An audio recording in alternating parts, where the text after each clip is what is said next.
Assalamualaikum warahmatullahi wabarakatuh. Selamat datang pada video PDD UKT bidang pengajaran Smart Dosen 2023. Perkenalkan, saya Reski Alhamdi dari program studi Manajemen Kuliner Politeknik Posata Batam. Pada kali ini saya akan menyampaikan metode pengajaran saya RPS yang saya gunakan pada contoh cuplikan pengajaran saya kali ini. Pada Politeknik Posata Batam, saya mendapatkan mata kuliah baik itu di semester ganjil ataupun semester genap. Adapun mata kuliah yang saya ampu di Politeknik Posata Batam yaitu pengendalian biaya 1,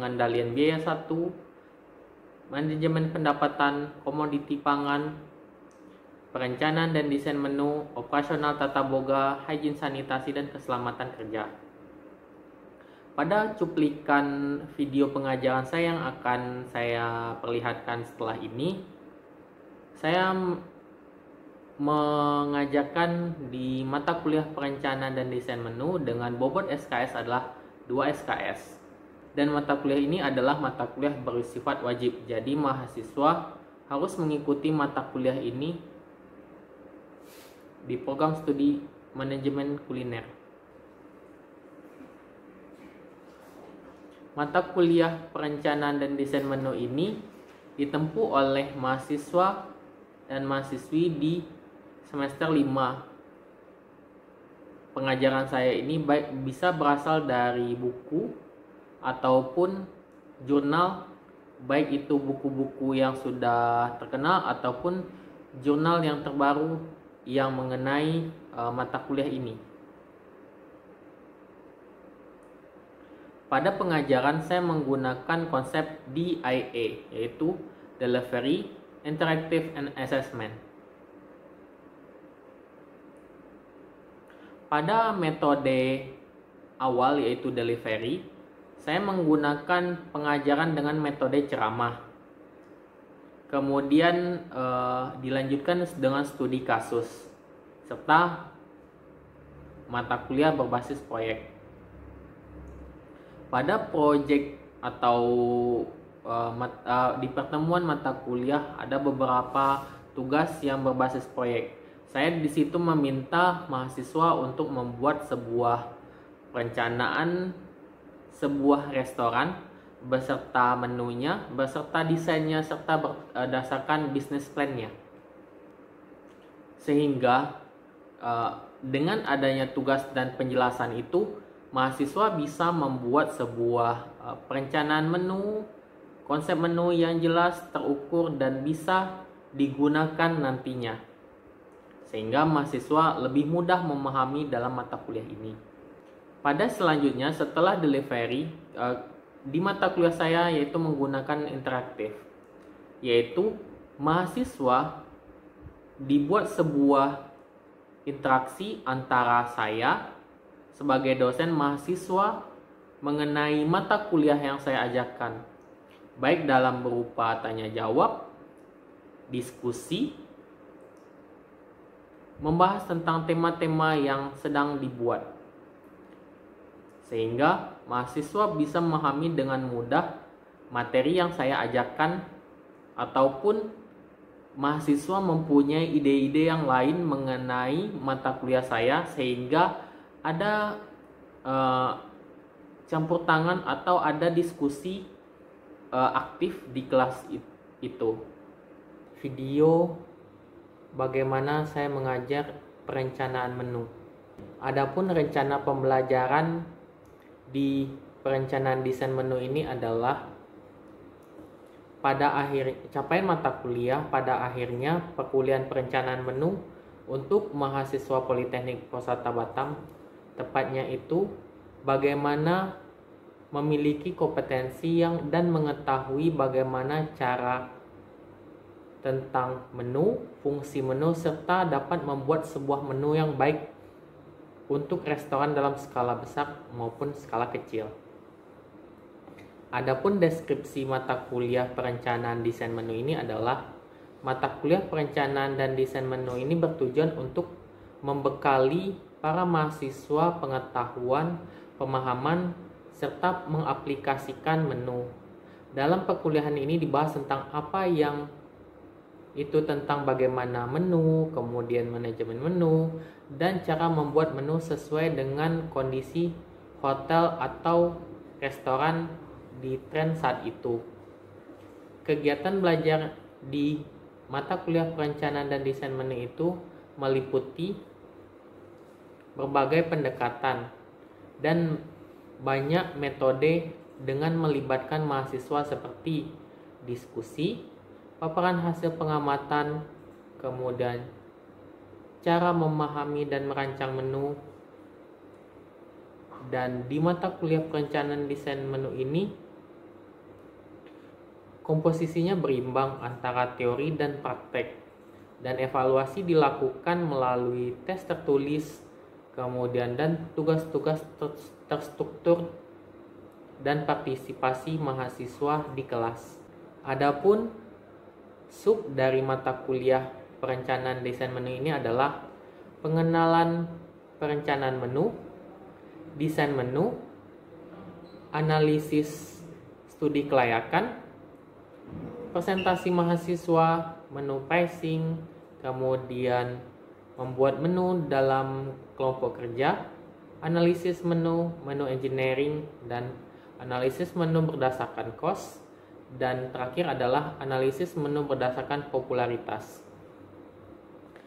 Dalam mata kuliah ini ada beberapa rujukan saya sendiri gunakan, yaitu dari McFerry, J. Paul dan kawan-kawan 2009, Fundamental of Menu Planning, John Wiley and Son di New Jersey. Kemudian Darren Laura dan kawan-kawan 2011 di Culinary Institute of America Made for Professional Kitchen. Kemudian Wayne Gisland, Professional Cooking, John Wiley and Son, New Jersey. Demikian, silahkan menonton cuplikan video saya. Oke, selamat malam teman-teman. Kali ini kita akan pelajari bagaimana mengumpulkan informasi dalam perancangan pembuatan menu ini. Adapun materi yang akan kita pelajari hari ini adalah yang pertama adalah memulai bisnis, kemudian profil pelanggan, selanjutnya lokasi, kemudian kompetitor, kemudian pertimbangan harga.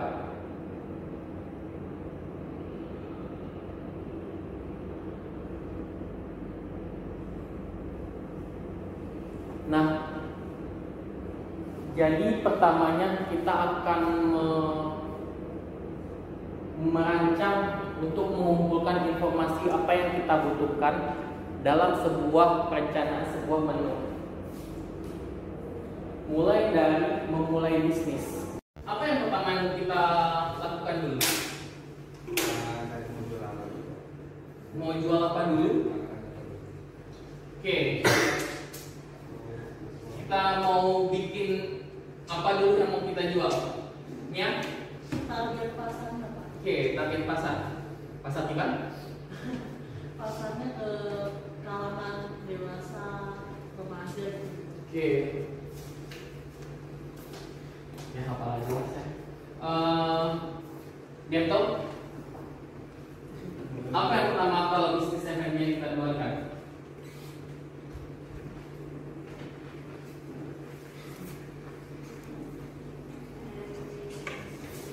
Oke. Ya sudah lelah kayaknya. Ya. Oke, makasih ya teman-teman. Oke, jadi kalau kita mulai bisnis yang pertama tergantung maunya apa. Apakah melihat target pasarnya dulu? Bisa. Jadi kita menyesuaikan target pasarnya, atau kita tema kita dulu, baru kita cari tema kita cari di mana pasar cocok. Bisa. Jadi tergantung teman-teman. Ingat di desain menu ini kita nggak ada yang benar atau salah. Setiap pendapat benar. Yang menentukan adalah diterima sama pelanggan atau enggak, bisnisnya eksis atau enggak, itu yang jelas. Kemudian target pasar tadi benar dibilangnya. Kemudian jenis restorannya apa apakah itu ala carte, tablet atau prasmanan. Oke, kemudian jenis makanannya. Jenis makanannya apa sih yang mau kita sajikan dengan juga temanya tadi. Kemudian ada yang namanya pelanggannya mau apa? Ini tadi udah. Oke, langsung tadi udah bener udah disebutin semua ya. Profil pelanggan. Profil pelanggan ada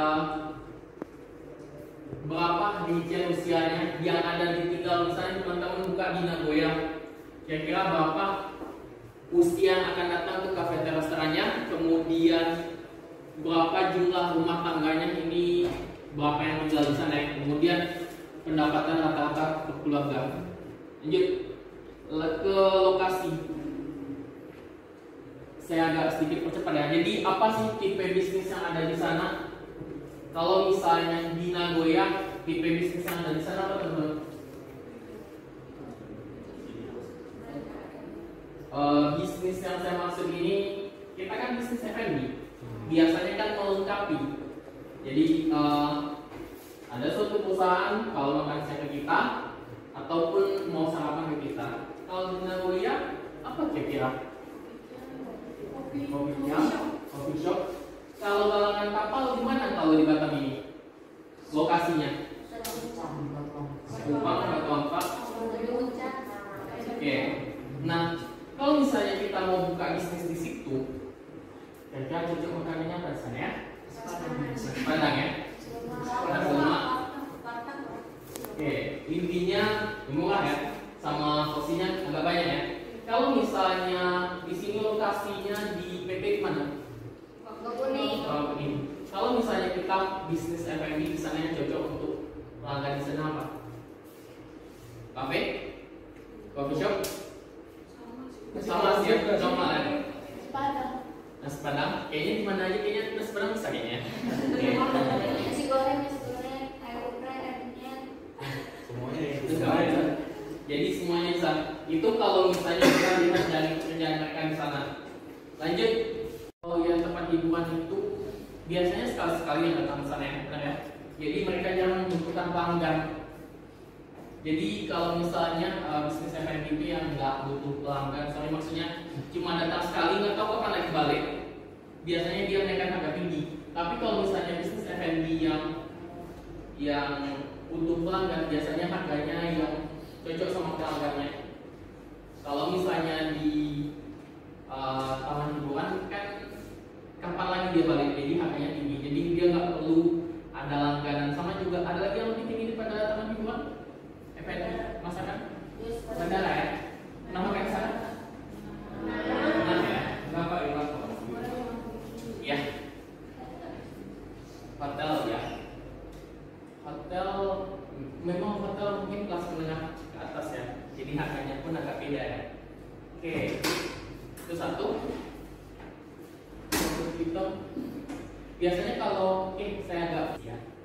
Kalau bahas kompetitor kan kita mau buka usaha, kan ada kompetitor kan. Kira-kira apa yang kita cari tahu dari kompetitor? Nah, mungkin kan kita harus buka keunggulannya. Tangan ilegal. Mungkin dari segi porsi Menu-menu porsi menu yang ada di komputer. Jadi dari mungkin lebih tepatnya porsinya, keunggulannya, kelemahannya, ataupun apa yang bisa kita tambah atau kita perbaiki dari segi pesaingnya, apakah harganya kita bisa turunkan atau porsinya kita bisa naikkan, intinya memperbaiki. Oke. Kemudian berkomunikasi terhadap penduduk sekitar. Ada nggak informasi kalau kita buka dan lokasi ya, kita mau bikin usaha ini, kita nanya ini ke penduduk yang tinggal di sana, apa yang kira-kira harus kita tanya biar kita tahu ini lokasinya oke.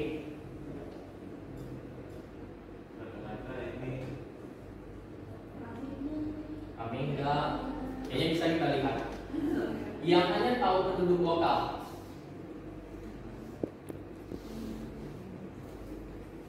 Misal teman-teman di sini ada kos. Oke, yang kos. Nah, kalau misalnya kita kos, kan ada itu yang penduduk sekitar yang tahu itu. Biasanya kos itu butuh apa sih? Keamanan. Keamanan. Ada nggak? Mana tahu di sana ada maling? Kita kan nggak tahu. Itu yang tahu kan teman tinggal di sana kan. Ada lagi? Wifi. Wifi kenapa? Butuh wifi. Ada tempat di Batam yang nggak ada wifi? Ada kos sama ada wifi. Oke. Kondisi Oh masih kos ya? Sorry, saya udah ke kafe restorannya. Oh. Oke. Sorry ya. Ada kesempatan bagi saya. Oke. Nah, jadi yang biasanya saya sebutin aja, yang harus kita tahu dari penduduk sekitar itu, pertama keamanannya, yang kedua sering mati lampu enggak? Di Batam gimana yang sering mati lampu? Ipan? Bengkok. Bengkok. Bengkok. Yang sering mati air? Bengkok. Satu lagi Pak, banjir atau tidak? Ya, banjir. Bengkok juga. Terus yang berhubungan sama mistis juga. Bengkok. Ada. Mistis kan yang tahu kan penduduk sekitar. Saya nggak tahu teman-teman percaya atau enggak. Yang jelas ada. Ada yang percaya maksud saya. Kemudian pertimbangan harga nanti akan kita bahas di pengendalian biaya. Oke, lanjut.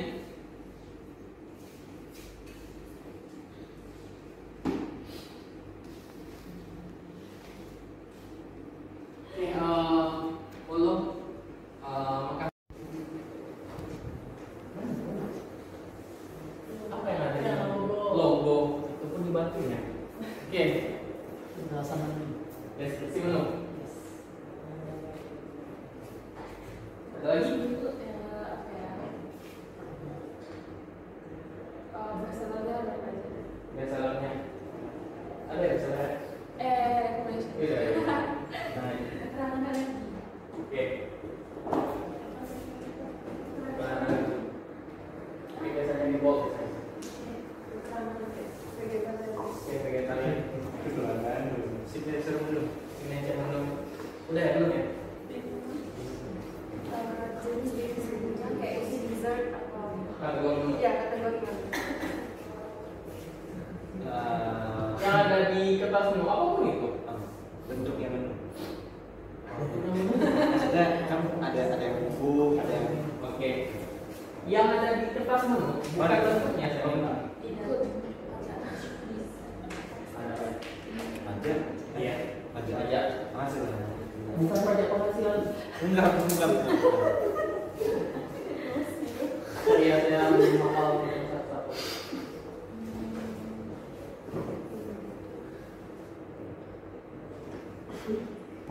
Saya tidak butuh senyuman. Oke, apa? Oke, saya lewatkan aja ke minggu depan aja ya. Desain grafisnya, desain grafisnya. Udah tadi, baru tadi. Mungkin tercantum juga ada ingredientsnya sih. Ingredients, deskripsi menu tadi enggak? Breakfast. Ada lagi Pak? Saya tanya Lauren. Lauren sama Ya, tidak. Indah. Oke, ada lagi teman-teman yang belum ada Promo apa menu-menu promo? diskon atau potongan harga? Ada lagi? Minuman kategori tadi sama. Gambarnya. Gambarnya udah tadi grafis. Paket menu. Paket menu, ya. Paket menu. Desain udah tadi. Mungkin nomor perusahaan juga di situ. Iya, mungkin lebih ke nomor telepon, IG, Facebook, paling Email. email atau GoFood. Biasanya Sosmed. sejarah. Saya kayak sejarah. Saya kalau saya Kita kan 4 kayaknya. Oh, Sejarah, ada sejarah. saya kayak di alamat signature kan mereka sebutin. Oke, deskripsi tambahannya ya. Oke, makasih teman-teman. Kayaknya agak tertantang teman-teman kalau kayak gitu ya. Oke. Nah, yang akan kita pelajari di sampai waktunya habis nanti, yang akan kita bahas nanti format menu size, teks menu, isi menu, penempatan agak. Oke, format menu. Tadi udah disebutin sama Immanuel tadi soal format menu. Format menu itu ada 4: single panel, 2 panel, 3 panel, multi pack. Jadi single panel ini adalah, teman-teman pernah ketemu menu yang dilaminatin? Biasanya satu lembar ya? Di mana tuh? Medium? Semuanya bakery. McD Pak. Ada Pak. Iya Pak, fast food. Oke, McD. Nah, ketika teman-teman bikin satu lembar tersebut yang dilaminatin itu, letakkan, jadi ada namanya focal point atau titik fokus kita. Kalau teman-teman mau jual sesuatu yang lebih banyak lagi, letakkan di bagian tengah atas. Jadi di tengah atas itulah akan jual lebih banyak lagi itemnya, apakah itu untungnya tebal ataupun lebih populer. Lanjut. Jadi yang kedua adalah 2 panel. 2 panel adalah 2 lembar. Pernah ketemu? Ada yang ingat pakainya di mana? Pakainya di mana? Cukup udah mulai capek ya. Oke. Jadi kalau 2 panel ini adalah 2 lembar. Jadi kalau misalnya teman-teman mau jual lebih banyak, letakin di sebelah kiri tengah. Kenapa kiri tengah? Karena ini ilmunya ilmu logika ya. Jadi teman-teman bisa pakai logika tenaga. Kenapa? Karena biasanya kita baca dari Kita manusia. Apakah semua manusia melihat dari kiri ke kanan? tidak. Atas ke bawah. Atas ke bawah? Oke. Ini tulisan Latin ya, tulisan Inggris atau tulisan bahasa Indonesia. Artinya dari kiri ke kanan ya. Kalau misalnya teman-teman ada yang bahasa Arab di sini, Muslim ada di sini Muslim? Nggak ada ya? Oh ada ya. Oke. Nah kalau bahasa Arab dari mana ke mana? Kanan kiri. Chinese, ada yang menguasai Chinese? Jasmine. Tetap Itu kalau itu apa yang tradisional. Nah, saya juga bisa. Ya. Lanjut. Jadi 3 panel adalah, jadi fokusnya ini ada pernah ketemu 3, 1, 2. Nah, kalau focal point letaknya di tengah, nah disinilah paling ideal. Jadi kalau teman-teman mau jual lebih banyak, silahkan letak di tengah. Biasanya memilih 1 atau 2 itu berdasarkan kelasnya atau kafenya itu seperti apa, dan juga target pasar kita apa. Jadi letakkan di tengah atas. Dan yang terakhir adalah seperti buku. Jadi bahasanya adalah multi-pack. Jadi teman-teman kalau misalnya buku ini dia focal point-nya di setiap sebelah kiri. Jadi seperti itu teman-teman. Soal lembaran ini, jadi kertas menu ada single panel, 2 panel, 3 panel, dan multi-pack. Nah aja ini nggak masuk ujian kok. Nanti yang lebih sulit. Oke, habis jam 10. Habis ya. Oke.